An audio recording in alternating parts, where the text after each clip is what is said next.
This episode of Beyond the Backyard is brought to you by Ultimate Archery and Outdoors, Ultimate Deer Products, Edge Incorporated, Red Light Flue Pot Seed Company, Tacticam, and by Jay's Sporting Goods.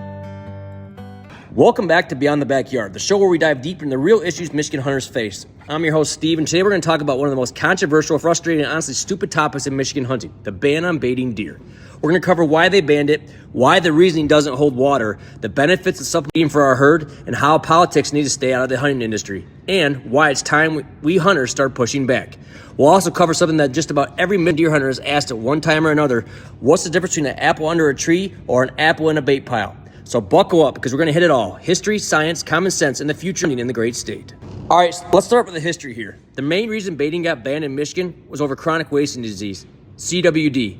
The DNR and politicians back then said that bait piles bait deer too much. Their claim was that when you pile corn or apples, you force deer to come nose to nose, and that increases the spread of CWD. On paper, that's scary. Nobody wants to see the deer wiped out. But here's the problem. Deer naturally come nose to nose every single day on licking branches, in bedding groups. They groom each other. They drink out of the same watering holes. They use the same trails, the same oak flats, the same crops. So to say a 2-gallon pile of corn is what's going to tip the scales, come on. It doesn't pass a common sense test. Deer are going to interact whether you bait or not. Now here's where things get laughable. You can plant an entire field of corn, watch 30 deer pile into that same field, and feed shoulder to shoulder all night long. And that's totally fine. That's legal.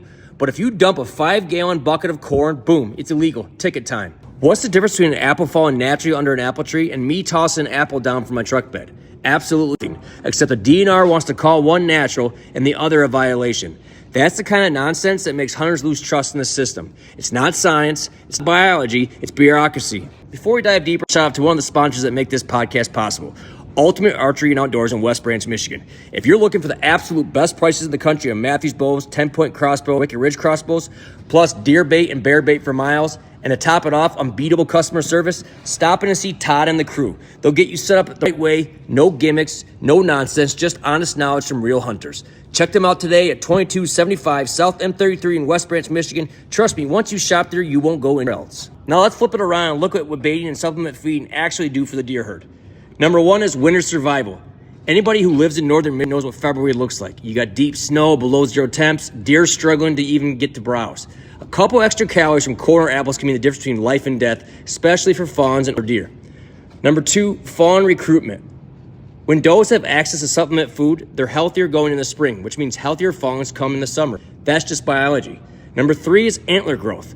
Bucks that aren't starving through December and January can put those nutrients into building bigger, healthier racks the following year. And let's not forget, it keeps deer off dangerous spots like roadsides, hay bales, bird feeders. Supplement feeding isn't just good for the herd, it's good for farmers and homeowners too. Here's where I get fired up, because the truth is the baiting ban isn't about science anymore, it's about politics. We've got lawmakers in Lansing and people on the NRC making decisions who don't even hunt.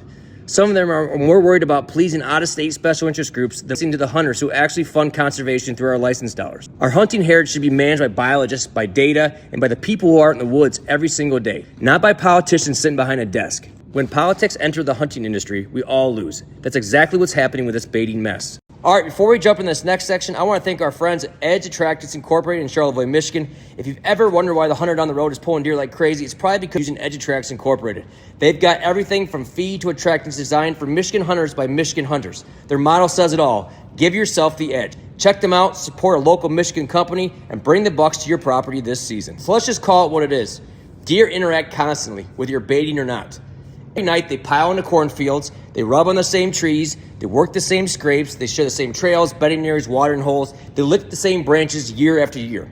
So why is a 2-gallon pile of corn treated like a biological weapon? It's not. It's just another food source, no different than a bean field or an oak ridge. If baiting was really a ticking time bomb, we'd see the same issues exploding out of every farm field in the state, but we don't, which tells you this isn't about actual risk, it's about control. Now let's talk about the real benefits of baiting that don't get enough attention. Number one, it helps kids and seniors and hunters with disabilities. Not everybody can hike a mile back, climb a tree, and hunt hard. Baiting gives them an opportunity to experience the thrill of hunting, to put venison in the freezer, and to pass down the tradition. That's what matters. Number two, better shot opportunities. A bite pile allows hunters to take a closer, more ethical shot. That means fewer wounded deer, fewer lost deer, and more clean. Number three, reducing crop damage or car collisions. If deer are hitting bait piles, they're not hammering farmers' fields or standing in the middle of M55 at night. It's just common sense management. Now let's not forget the tradition side. For decades, Michigan, baiting was part of deer camp. Families would put out a little corn, sit in the blind, and enjoy that moment together.